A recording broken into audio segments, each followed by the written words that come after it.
আসসালামু আলাইকুম। কালকে আমি আপনাদেরকে বলেছিলাম আজকে আমি চা পাতা ভর্তা করে দেখাবো, তাই আজকে নিয়ে আসলাম। জানি না কেমন হবে, কারণ এটাও আমার প্রথম, আমি কখনো এর আগে খাইনি। এটা আমি একটা ইউটিউবে ভিডিও দেখে তারপর করলাম যে সিলেটেরা এভাবে ভর্তা করে খায়। তো এই পলি ব্যাগ নেয় ওরা, পলি ব্যাগের মধ্যে আমি পেঁয়াজ কুচি, কাঁচামরিচ কুচি, সামান্য পরিমাণ লবণ, বিট লবণ, তারপর চাট মশলা দিয়ে দিলাম। এগুলো সব কিছু দিয়ে আমি আবার পলিথিনকে মুড়িয়ে এগুলো সব মিশালাম, হাত দিয়ে ডলা দিয়ে দিয়ে মিশালাম। এভাবেই তারা করে, তাই আমিও এভাবেই করলাম।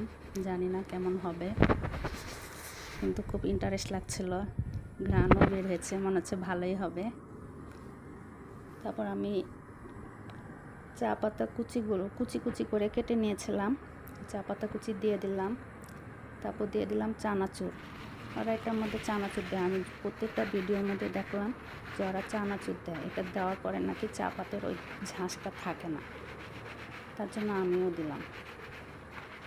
চানাচুর দিয়ে আবার এভাবে মেশালাম। মেশানো হয়ে গেলে সবার লাস্টে আমি এখানে সেদ্ধ আলুর ঝুরি করে রেখেছিলাম, ওই সেদ্ধ আলুর ঝুরিটুকু দিয়ে দিলাম।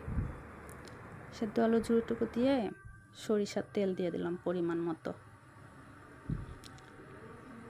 এটা খেতে আমার কাছে একটু কষকষ লেগেছে।